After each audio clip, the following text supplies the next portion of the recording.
country. That's a major vote of confidence in the UK economy, happening because of our decisions to embrace the opportunities of clean power. Mr. Speaker, this morning I had meetings with ministerial colleagues and others. In addition to my duties in this House, I shall have further such meetings later today. Good job. Thank you.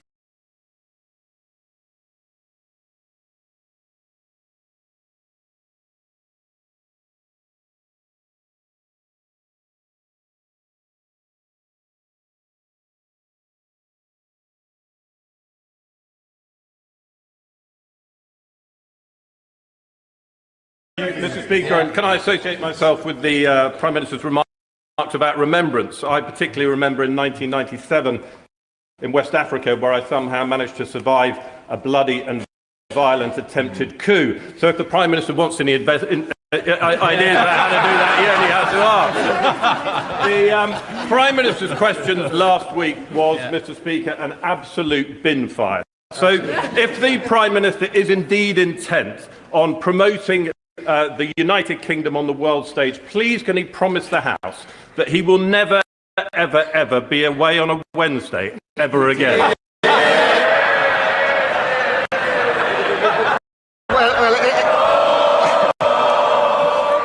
Well, it's always great to hear from the successor for Kwasi Kwarteng's constituency, Mr. Speaker. I'm very proud to represent our country on the world stage. Last week in COP, before that in NATO, and it's because of the reputation we've rebuilt over the last 15, 16 months that other countries now want to do trade deals with us and want to place their orders with us. Sally James. Thank you, Mr. Speaker, and can I also associate myself with the remarks from the Prime Minister? The Prime Minister will be aware of the campaign run by the trustees of the British Coal Staff Superannuation Scheme, which is campaigning to return the £2.3 billion investment reserve back to its members, 700 of which are in Doncaster Central. The Labour government delivered on its manifesto pledge for the MPS scheme last year, so will the Prime Minister also ensure that fairness and justice is delivered to the BCSS members at the upcoming budget, and will he meet with me and other Coalfield MPs to discuss further? Well, I know how committed she is to righting historic wrongs for our mining communities, and I can assure her so am I. She will know we've already transferred £1.5 billion that was wrongly kept from over 100,000 former mine workers. Ministers, as she knows, have met the BCSS trustees on several occasions. The Industry Minister is meeting them later on today, and I'll make sure that she's updated in relation to that. Can be made not the Leader of the Opposition. Thank you, Mr. Speaker. And can I associate my party with the Prime Minister's comments about Remembrance Week, and also his comments on Manfred Goldberg and Mervyn Kirsch, who is in the gallery today. Mr. Speaker, this morning on the BBC, the Health Secretary said there is a toxic culture in Downing Street that needs to change. He's right, isn't he? Mr. Speaker, my focus each and every day is on rebuilding and renewing our country. But let me be absolutely clear, any attack on any member of my cabinet is completely unacceptable. On the Health Secretary, Mr. Speaker, in relation to Health Secretary, he promised before the election that in the first year of a Labour government we'd deliver 2 million extra appointments. We didn't deliver 2 million, or 3 or 4. We delivered 5 million extra appointments. And today the Health Secretary is in Manchester, where he's announcing that because of the action he's taken to abolish NHS England, he's putting more people on the front line. He's doing a great job, as is the whole of my cabinet. Mr. Speaker, what we heard the Health Secretary say this morning was that he wants to cut waiting lists, but we all know that there's only one waiting list that he really wants to cut. But the Prime Minister is not going to do anything about the toxic culture. This is his responsibility. Just last night, his allies accused not just the Health Secretary, but the Home Secretary and even the Energy Secretary of launching leadership bids. These attacks came from number 10, nowhere else, his toxic number 10. The person responsible for the culture in number 10 is his Chief of Staff, Morgan McSweeney. Does the Prime Minister have full confidence in him? Morgan McSweeney, my team and I are absolutely focused on delivering for the country. And let me be clear, of course, Mr. Speaker, I've never authorised attacks on cabinet members. I appointed them to their posts because they're the best people to carry out their jobs. And Mr. Speaker, she asks about waiting lists. Waiting lists are down under this government. The number of GPs is up.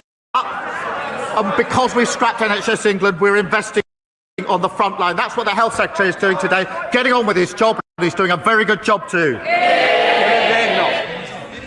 Mr. Speaker, I didn't hear him give full confidence to Morgan McSweeney, but the truth is he says these attacks aren't authorised. That means he's lost control of number 10, because that's where they're coming from. But the real scandal, Mr. Speaker, the real scandal is that 2 weeks from a budget, the government has descended into civil war. Instead of fixing the mess they've made of the economy, they're all... Mr. Speaker, they're all chuntering. These are the feral MPs that number 10 has been talking about. They're not my words, they're number 10's words, his words. But unbelievably, Mr. Speaker, the Prime Minister's advisers have been reduced to briefing that MPs can't get rid of him, and I'm not making this up, they can't get rid of him because it would destabilise international markets. Why does the Prime Minister think that there would be a market meltdown if the Health Secretary took over? Mr. Speaker, this is a united team and we are delivering together. Look what we're doing. The fastest growth of the G7. 5 interest rate cuts. Trade deals with the EU, the US and India, all of which they oppose, we've delivered. And I can update the House. If people want to audition for a pantomime, I suggest you go to the Old Vic.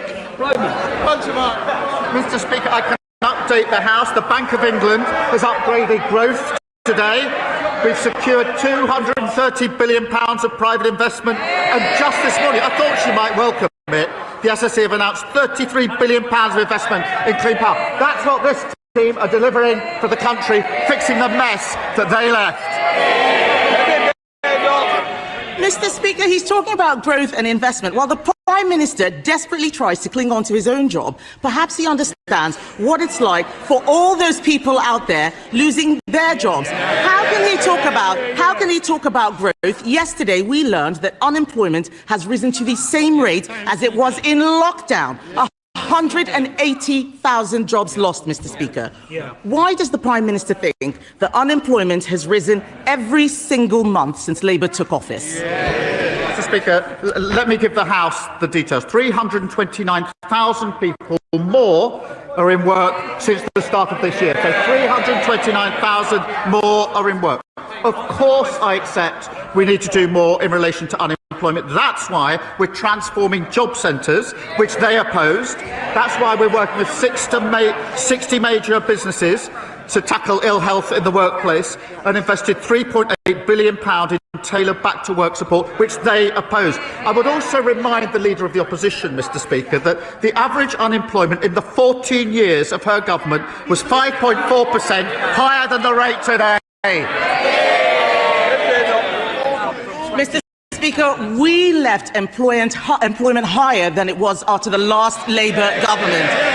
And let me tell him now, what is causing it is his disastrous budget last year. That is what has caused the increase in unemployment. And so, to be clear, for all those Labour MPs shaking their heads, it's last year's tax rises that have killed jobs, and that's what's going to trigger this year's tax rises. This is the tax doom loop, and there is only one way out of it, and that is to cut spending. So why is the Prime Minister instead offering welfare giveaways to save his own skin? Well, Mr. Speaker, I'll tell the Leader of the Opposition why we increased national insurance. It's because of the mess that they left the country in. The NHS on its knees. Now we've got 5 million extra appointments, waiting lists down, and 2,500 more GPs as a result of our decisions. but it's nearly the one-year anniversary, but she still hasn't told us in relation to national insurance whether she agrees and admits that we should do it, or if not, if that's her position, how she would find the money that we raised in the budget. She's had a whole year to think about that question. Perhaps now she can give us an answer. Mr. Speaker, I wouldn't have made the stupid mistake in the first place of putting up the jobs tax and killing jobs. Since they came in, it's been disaster after disaster. The Deputy Prime Minister, the new Deputy Prime Minister, is clueless about how many illegal migrant sex offenders he's let loose. The Culture Secretary, breaking the rules to give her donor a top job. Taxes set to rise even further. Unemployment at levels not seen since lockdown. And in the middle of it, a weak Prime Minister at war with his own cabinet. Mr. Speaker, it's not just him, it is all of them. There is no replacement, it is all of them. 2 weeks before the budget, isn't it the case that this Prime Minister has lost control of his government, he's lost the confidence of his party and lost the trust of the British people? Mr. Speaker, the stupid mistakes were made over 14 long years. They broke the economy, and now they think that they can lecture us. And now they've got this unserious idea that they can find £47 billion of cuts without saying where they're going to come from. No wonder that's called flimsy. Meanwhile, we're rebuilding the country. Wages up, investment up, mortgages down. Order.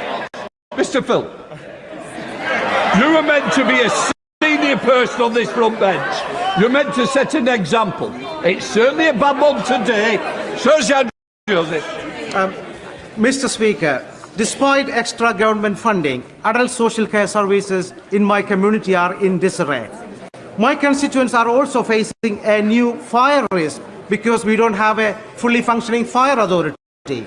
This has all been caused by the dysfunction at Kent County Council because so many reform councillors have been suspended for bad behaviour.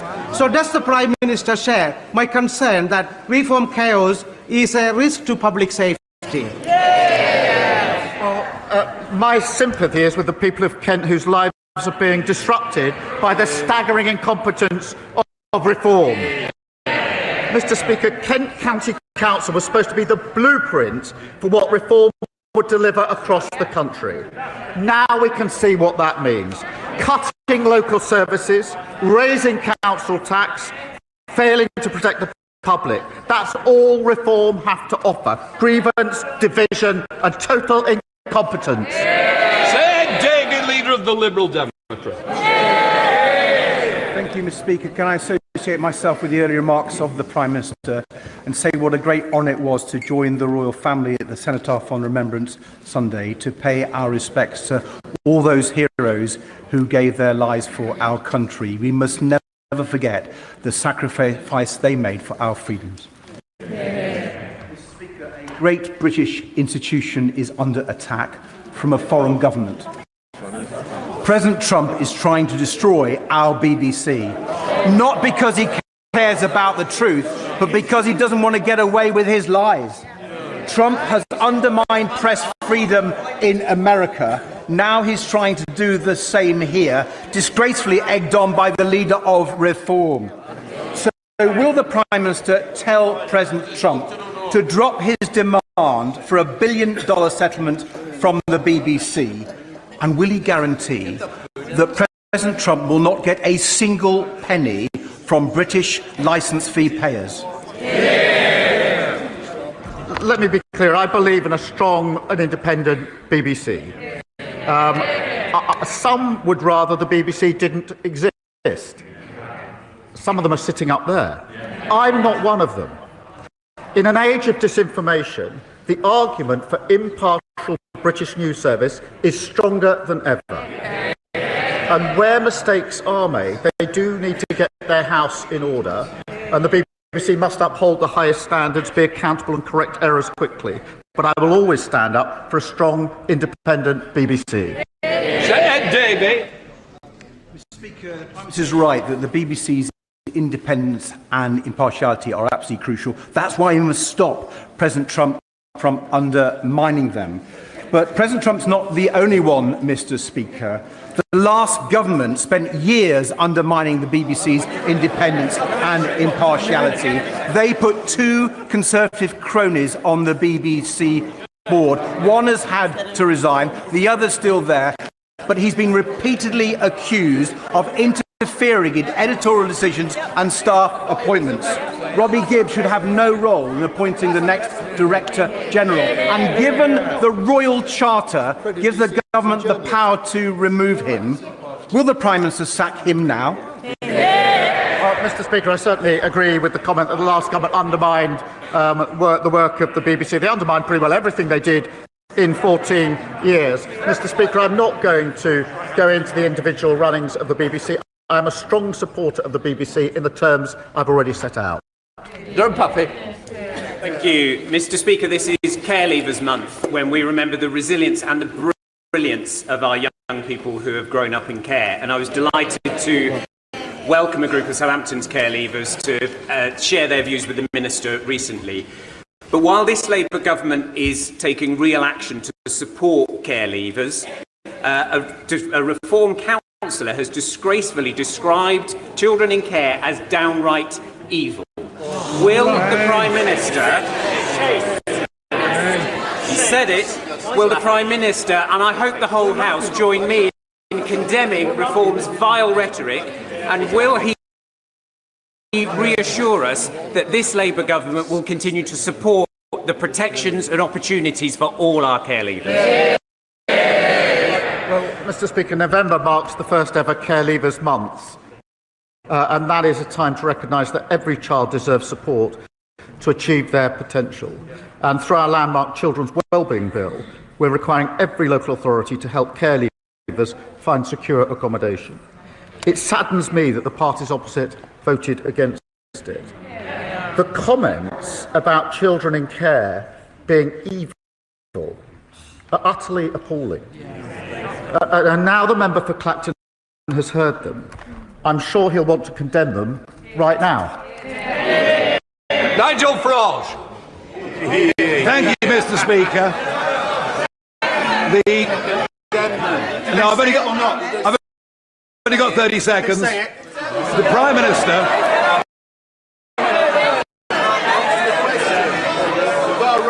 Prime Minister has stated very clearly that he wants to close the migrant hotels by the end of this Parliament.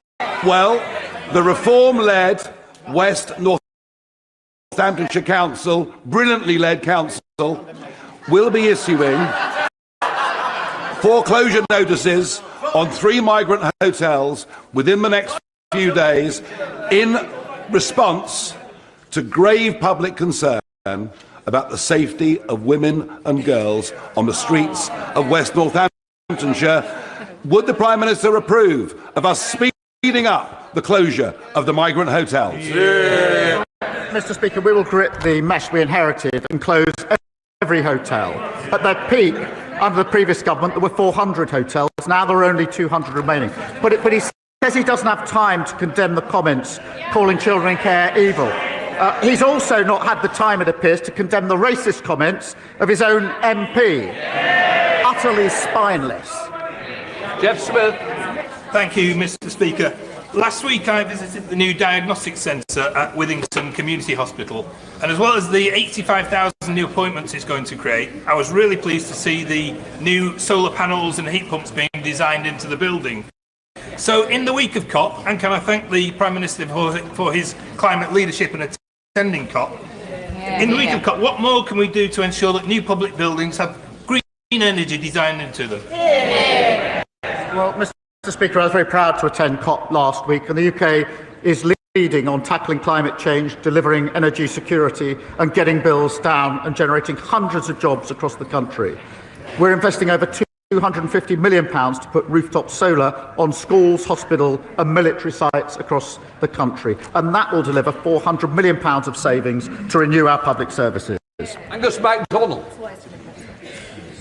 Prime Minister, successive governments impose massive environmental tariffs on customers using UK-produced renewable electricity, but far less on imported carbon fuel mains gas. This is the main reason why those not on the gas grid, i.e. those living in rural Britain, pay a great deal more to heat their properties. Yes, renewable projects are important, but the huge environmental tariffs on our electricity bills are not fair. Would the Prime Minister acknowledge this injustice and commit his government to addressing this? Thank you. Can I absolutely recognise the need to address the imbalance between electricity and gas prices? We are exploring options to create a fairer system, and I'm happy for ministers to keep him updated on what we're looking at. It's thanks to those levies and Labour's expansion of the warm homes discount that 6 million families will be getting £150 off their energy bills this winter. And I know that he will welcome the £33 billion in investment from SSE, helping connect clean energy to areas across Scotland where it's most needed. Thank you, Mr. Speaker. Prior to the general election, the Health Secretary visited Amber Valley and declared it an NHS dentistry desert.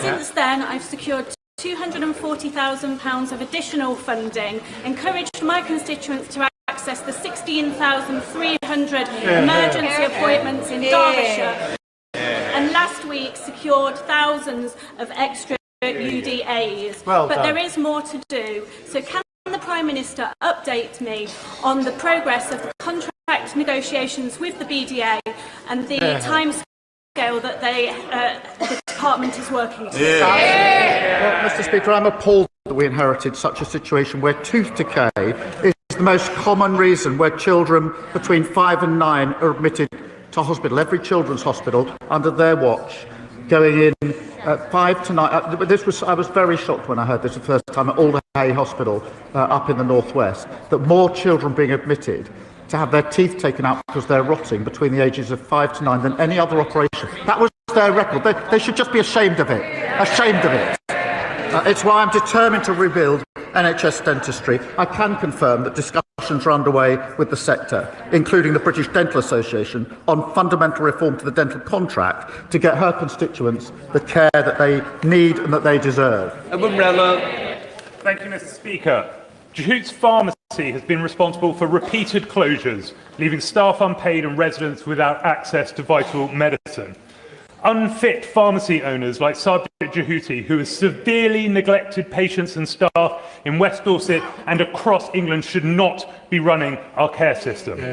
Will the Prime Minister make time in the parliamentary schedule for emergency legislation to give the government and the regulators powers to pay staff, tackle improper pharmacy owners and directors, and make sure scandals like this can never happen again? Can I thank him for raising this really serious issue, which has been raised by others across these benches on previous occasions, and it is a very serious issue. It is simply not right that customers and staff have been so badly let down. The Care Minister has convened representatives from across the industry to resolve the situation as quickly as possible, and I want to reassure him that we're working speedily to consider how to strengthen regulation of these pharmacies, and I'll update the House as soon as I can. Thank you, Mr. Speaker. During the assisted dying debates, I and many others highlighted the importance of palliative care provided by hospices, but this vital work has been left reliant on donations and charity for far too long, and Garden House Hospice in Letchworth is now facing a serious funding gap. I welcome government investment in hospices, but will the Prime Minister consider broader reform to put hospice funding on a sustainable footing, and can he ensure ministers meet with me to explore every option to keep Garden House Hospice open? I'm pleased to tell him that £100 million has now been passed to Hospice UK, so places like Garden House in his constituency can create the best environment to deliver care. That's backed, Mr. Speaker, by £26 million investment for children and young people's hospices. We're also investing over £3 million in researching palliative and end-of-life care through the National Institute for Health and Care Research. We're working on further proposals to improve the access, quality and sustainability of care, and I'll make sure that ministers keep him updated. Rebecca Paul. Thank you, Mr. Speaker. I would like to ask the Prime Minister for his help. It's been over 6 months since the Supreme Court ruling on the meaning of sex, yet public institutions are still knowingly and intentionally breaching the law. HMP Downview, a women's prison in Banstead, has 5 biological males in it. And if that wasn't bad enough, those males are mixing with the women in the daytime without adequate supervision. Will the Prime Minister ensure biological males are moved out of women's prisons immediately? The Supreme Court ruling must be implemented in full and at all levels. She's absolutely right about that. She's raised these examples with me. I will make sure they're looked into and make sure she gets a proper reply in relation to the particular examples. Thank you, Mr. Speaker. With miles of golden sand and a bucket full of memories, Rill has been attracting visitors for generations. After millions of pounds of Welsh Government investment and a £20 million UK Government neighbourhood fund, Rill is on the up. Does the Prime Minister agree with me that only with 2 Labour governments working together can we restore pride in our Welsh seaside towns? Join me for a stroll on our new promenade to see just what Rill has to offer. Well, that's a very appealing invitation just at the moment. Mr. Speaker, I'm proud to be putting power and resources directly back in the hands of local people in communities like Rill. That £20 million can be used for issues that matter most to them, include revitalising their high street, a cause that I know is crucial to many residents, including hers. Just 1 in 14 communities across Wales is benefiting from the Pride in Place funding. This is the renewal you get with a Labour government working with a Labour government in Cardiff. Max Wilkinson. Thank you, Mr. Speaker. Maternity services are a vital part of women's healthcare, but sadly too many women are being failed.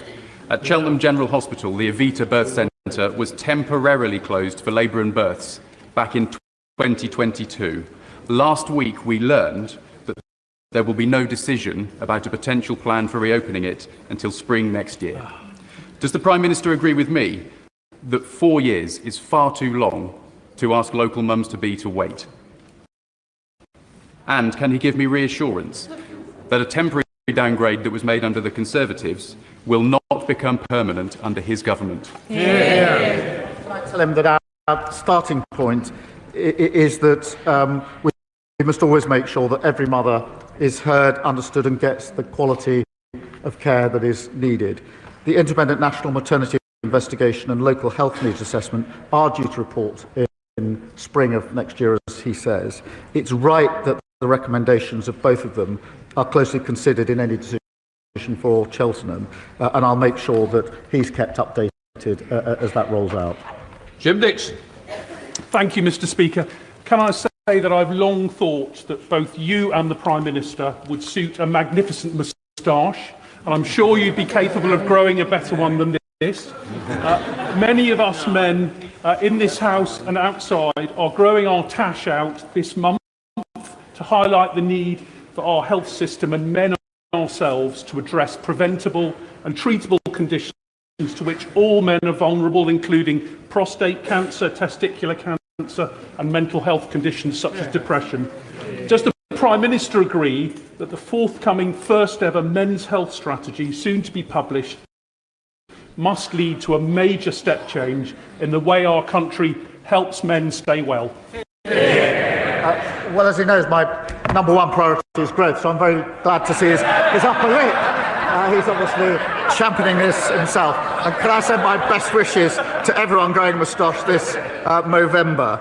It is right, Mr. Speaker, to highlight that men are hit harder by a range of conditions, including cancer, cardiovascular disease and type 2 diabetes. And that's why our men's health strategy will set out actions to improve the health of all men in England. Rupert Love. Thank you, Mr. Speaker. Every week we hear of a brutal murder, rape or stabbing, far too often perpetrated by someone who should not be in our country to begin with.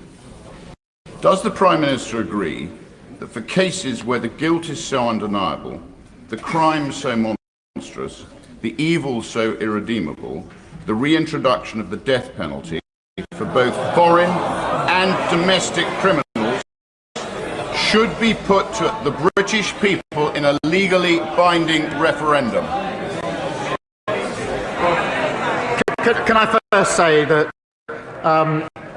any attack is to be condemned, and it is absolutely right, and we're determined that there is a criminal justice response in relation to attack, however it's carried out and whoever it's carried out by. But reintroducing the death penalty is not the answer to this. It didn't work when it was in place. It led to the death of those that in fact were turned out were innocent. But what we must do is improve, as we are, the criminal justice response in this country. Thank you, Mr. Speaker. I want to pay tribute to a new veterans group in Stevenage called the Muster Point, founded by Stuart Mendelsohn and Steve Black. Last week, I joined them at a continuous 72-hour vigil at Stevenage War Memorial, where veterans shared stories of family and friends lost in war. But veterans deserve more than just our tributes.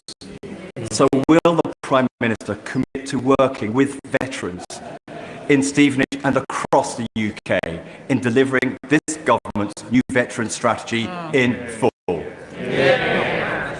One of the greatest honours in this role is meeting and thanking our armed forces for their service, which obviously we've been able to do during the course of this weekend and this week. Our ambition is to bring the Armed Forces Covenant fully into law in the next Armed Forces Bill, and we will do so. We're also renewing the contract with those who serve through our veterans strategy, including Homes for Heroes, a new network of support centres connecting charities and services with veterans, and Labour Patriots stand with all those who serve and have served our country. Thank you, Mr. Speaker. And on that point, with the upcoming vote on the Northern Ireland Troubles Bill, 9 of the most respectfully attacked the government's approach on lawfare against our armed forces. They have said it will erode trust in the justice system and it is a threat to national security. As a veteran who served in Northern Ireland during the Troubles, does the Prime Minister think they're all wrong? And when is he actually going to start standing up for our veterans?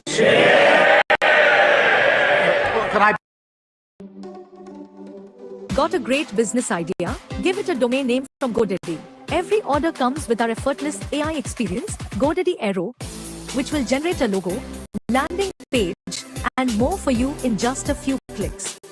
With our award-winning support, it couldn't be easier to start an online business with us, which is why we are trusted by more than 20 million customers.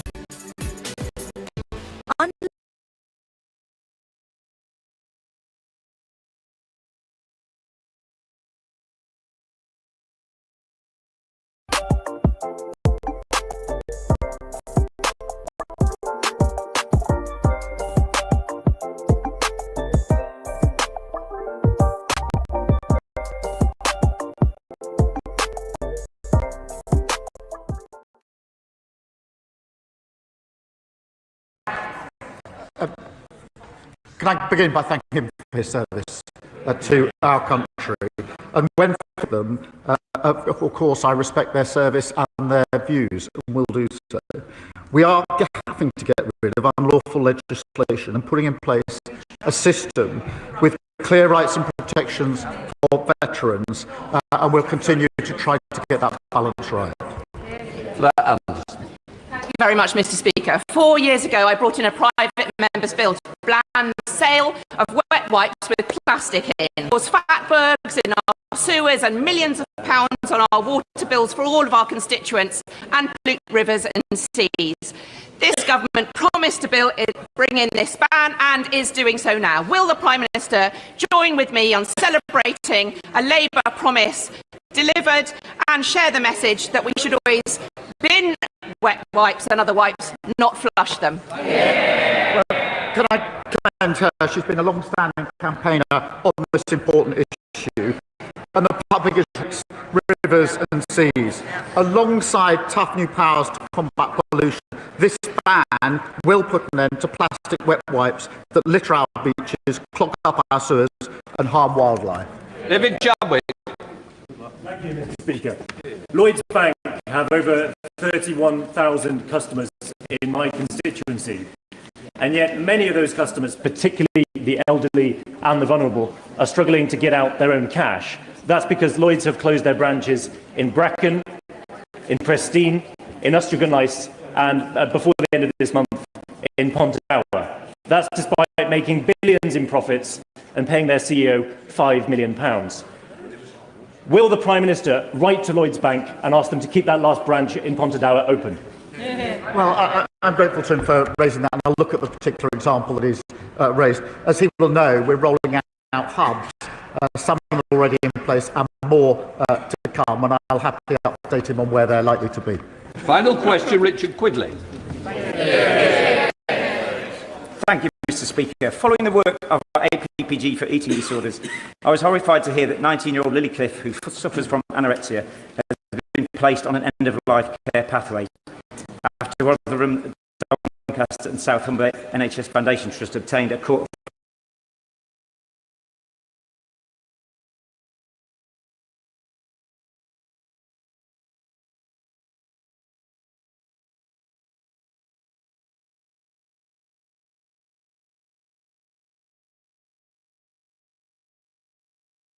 protection ruling to withdraw her treatment. This decision directly contradicts NICE guidelines and the Minister for Care's own statement in September that eating disorders are not a terminal illness. Will the Prime Minister urgently review this case?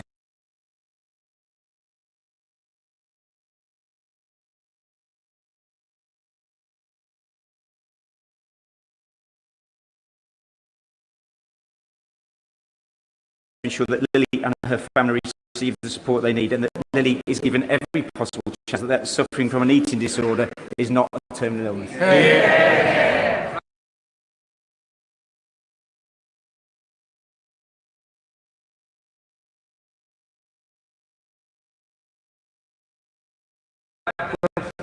First, my thoughts are with Lily and her family, and the details he raises are really deeply concerning. I know he's raised this with health ministers, and I'll make sure he gets a swift response. He is a powerful advocate for change, and I share his determination that everyone with an eating disorder get the care and the support that they need. Let the front benches change up.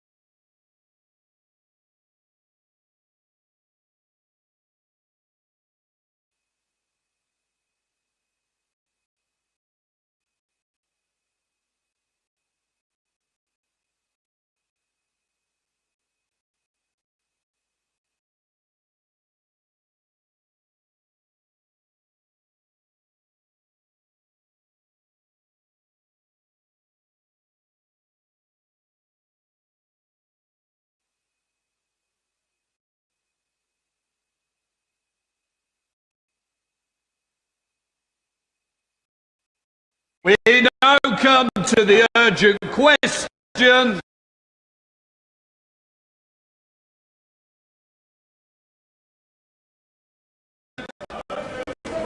Louis French. To ask the Secretary of State if she will make a statement on the appointment of the independent football regulator. Secretary of State. Mr. Speaker, in 2021, the former Prime Minister Boris Johnson set up the fan-led review of football and selected Dame Tracy Crouch to chair it. This led to a clear recommendation for an independent football regulator, which was strongly endorsed on all sides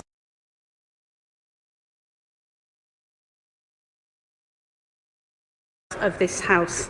The previous government promised they would deliver this regulator, but they didn't, leaving fans in the lurch as a result. This government made it a priority and passed that legislation within our first year because we are fully committed to protecting football clubs across the country. To make that a reality, the Minister for Sport confirmed David Cogan as the independent chair of the football regulator on the 6th of October. David Cogan was the exceptional candidate, warmly endorsed across the world of football and by the cross-party select committee. As the House will be aware, the Commissioner for Public Appointments conducted an investigation into the appointment itself, which was released last week. I am pleased that the report does not question the suitability of Mr Cogan as chair of the IFR. The report also makes clear that I did not personally know about the donations to my leadership campaign at the time that I selected him as the preferred candidate. It also recognises that as soon as I became aware of these donations, I chose to declare them and chose to recuse myself from the remainder of the process. However, as I have made clear, I acknowledge the findings of the report. The Commissioner was clear that the breach around donations to my campaign was unknowing, but I recognise that the highest standards were not met. And as the Secretary of State for the department that ran this appointment, I take full responsibility for that. And it is for that reason that I wrote to the Prime Minister and apologised for this error. I will, of course, ensure that lessons are learned from this process with my department. Our focus now is to make sure that no fan ever has to go through what I and my constituents lived through in Wigan. Implementing this regime to help protect clubs in financial peril and putting the interests of fans up and down the country first is a priority for this government, and led by David Cogan, the independent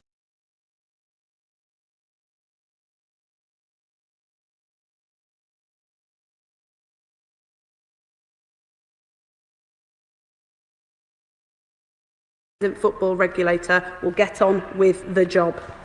We're here today debating process, but this is also about real-world impact. Fans up and down the country need us to get on with delivering on our promise and making a difference. This is for Derby County, Scunthorpe United, for Morecambe, for Sheffield Wednesday, for Wigan, Reading, Macclesfield Town and Bury. We're putting fans back at the heart of the game where they belong. Thank you, Mr Speaker. Last Thursday, the Commissioner for Public Appointments